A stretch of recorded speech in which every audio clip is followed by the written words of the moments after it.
Hey guys, this is the video to show you how to install the actual OS onto the hard drive.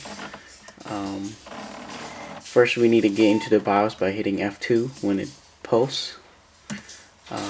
Go in and you can probably just load the defaults and most of the values should be there. You just need to make sure that your CRATA operation is set to AHCH.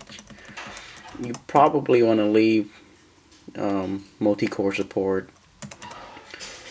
Speed step is optional.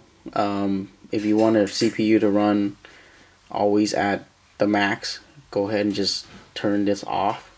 I find that it tends to run the fan a lot, so I leave this enabled. So at any rate, we're gonna exit from here and make sure you have your Empire EFI boot CD in the drive. Hit F12. Ask you to load the select the drive.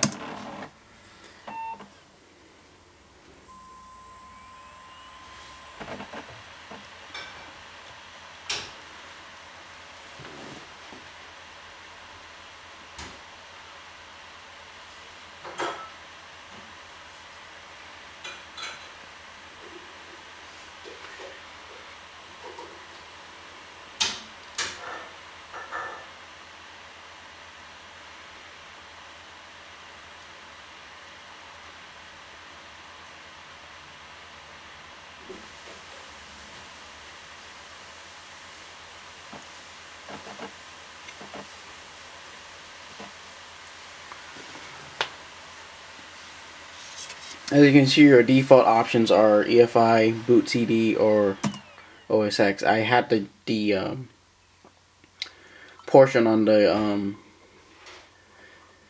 hard drive still, which we're gonna erase. So it's gonna always show if you have Windows or Linux or anything installed. It's gonna show all the other boot options, but at this point you're going to just eject the Empire EFI boot CD and put in the Snow Leopard CD into the drive. Wait until the drive is ready. You know, pretty much the CD-ROM is blinking at this time. It's trying to read the content.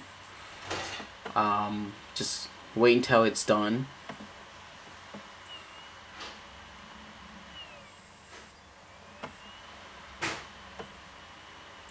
Once the drive stops blinking, you're going to hit F5, which refreshes the boot CD program to check all the boot devices.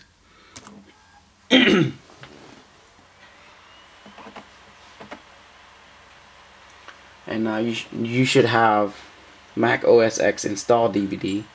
You're going to select that.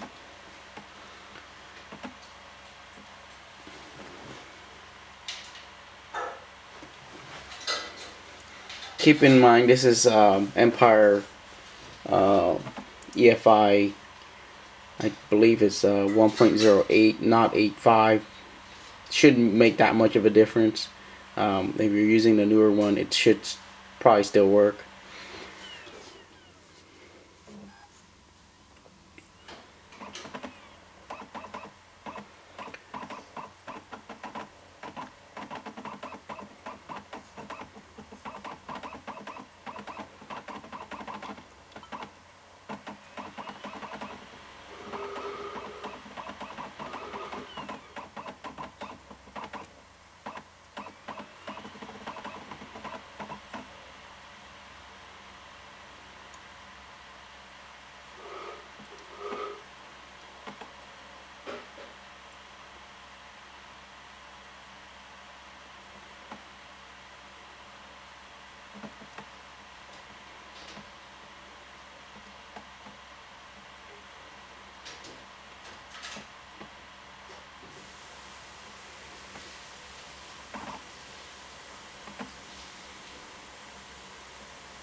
It takes a while to load the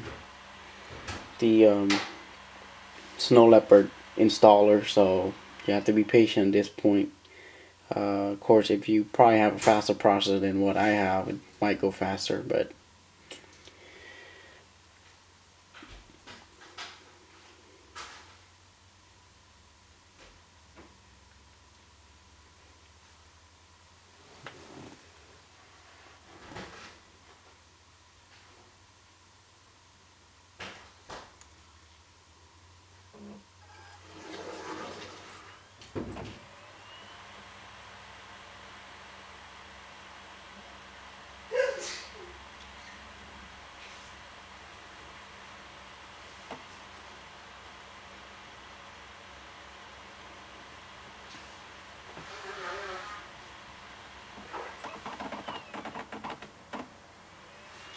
and voila, installer screen. Let me hit next. At this point, it's gonna ask you to agree to the terms and all that mumbo jumbo. Since I have an existing partition for the OS X, I'm gonna erase it. To do that, you can go into the disk utility.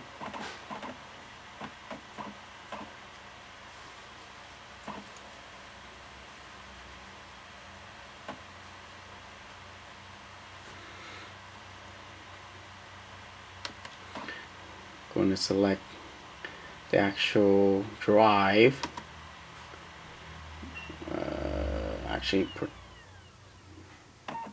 Drive, and then click partition.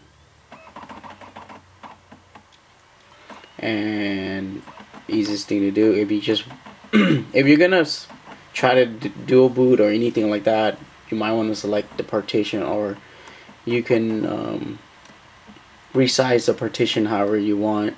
I normally just select just a single partition and name it however I wanna.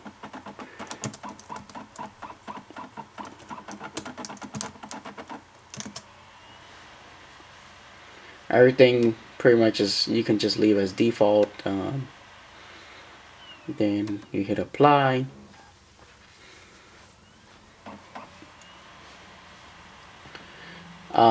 Keep in mind too that just because you create only a single partition for this particular OS doesn't mean that it's permanent. You can always go back into this utility, resize the partition,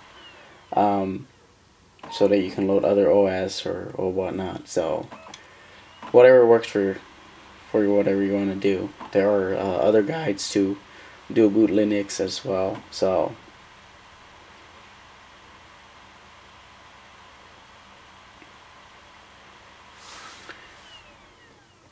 once you're done with that,